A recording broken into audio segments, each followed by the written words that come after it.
Here we go. On the road.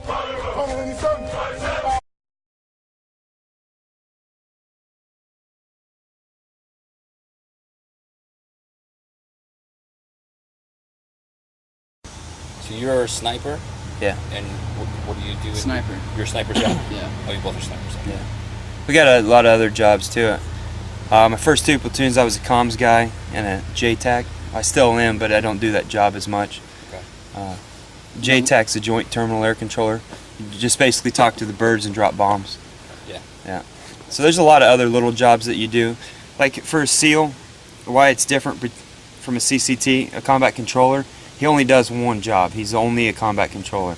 As a SEAL, I can be a sniper, a breacher, JTAC, and a comms guy all at the same time. And I have to be the best at those 4 jobs. So it's really hard to be a master at all those 4 jobs. You know, is where he's only doing one job every single day. Mm-hmm. So, and I got to be a diver, you know.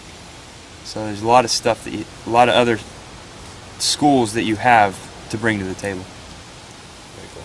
Like I've been to a sniper school, I've been to comm school, I'm a hearse master, which means when you guys jump out of the helos later this week or next week, whichever it is, the way we work is we have a dude sitting at the door. He's the one who judges everything when you jump out, when you hook up. I'll hook the lines up to you if you're rappelling out of the helo, all that kind of shit. And then I just got through a course where it's like all intelligence gathering and stuff like that, being able to talk to people and locals and shit like that. And I've been to range school and stuff. What was SERE like? I've never been. Really? No, I wasn't when I went through, it wasn't, it's in the pipeline now, but I didn't have to go. And I know BUDS is basically SERE. You're cold and you're in a fucking box. To teach you how to starve and yeah, and you starve, and they play a lot of loud music and they slap you around, and I know what that's like. I don't need to go to that. Wait till your first platoon, you'll realize what SERE is. Wait till you're a new guy, then you'll know what SERE is. What happens when you're a new guy? Fun times. Fun times. You'll find out when you're a new guy. You get all the shitty jobs. And a little bit more. So if you want, you know you want to go to BUDS, but you're kind of at college right now. Mm-hmm. What would you recommend to take for like?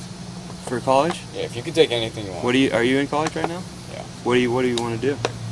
BUDS. I know, but Okay. like What do you want schooling your wise. degree in? I'm just studying religion right now. Courses in religion, Islam, and Islamic studies. That's Yeah. good. But That's actually really good. I mean, I don't fucking want to major in like religion. I'm just taking courses. I mean, But you got to think about, in terms of college, I would get a degree in something that you could see, unless you plan on doing 20 years in the team, and that's the only thing that you could possibly see you ever want to do in life, then go for it. I mean, but if you could see, like, if you're interested in something else, you can get a degree in anything, you know, and degrees don't really matter nowadays, whether or not you're going to get a job at anything, as long as you have the piece of paper that says you graduated college. And you have the prerequisites for that job, you're going to get the job. So get your degree in whatever you want, but if you want something that's going to benefit you in the teams, I mean, studying Islam and knowing it front to back is huge. Language, man. Language courses. Spanish, Farsi, Pashto. I mean, if you can pick up a language, and because not only can you pick up the language that's going to benefit you in the job, but you can pick up a language and take a test in the Navy and get paid for that language. So you'll make an extra $300 or $400 a month just because you know how to speak it. I'd either do something that's going to benefit you in the military or something you really have a passion about, and I would go that route. Or like sports medicine or something, you know. What language would you recommend taking? I would either do Spanish or some sort of Arabic. That's what I would do. You guys recommend going to college, or? I never went to college. It depends on the person, man. For me, it's not my deal. I hate school, you know, so I couldn't do it. I'm not gonna say I wouldn't say not to go to college, but it kind of depends what you want to do. Man. How much like book learning and testing on paper is there? Shit ton. There's a lot. Yeah, you take a diet physics test, a demo test. There's a lot of tests you have to take.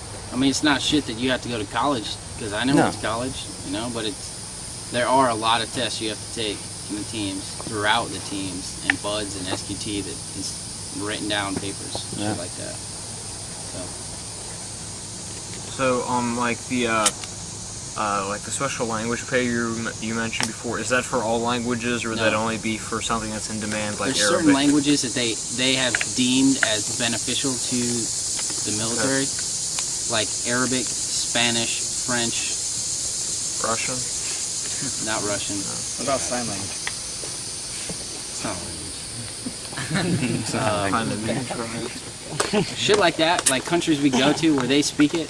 If you can figure out where U.S. military is, and we're in that country and they speak a language, you could probably get paid for it. There's probably a list on the internet, man. Yeah. I'm sure there is. But they all range in money too.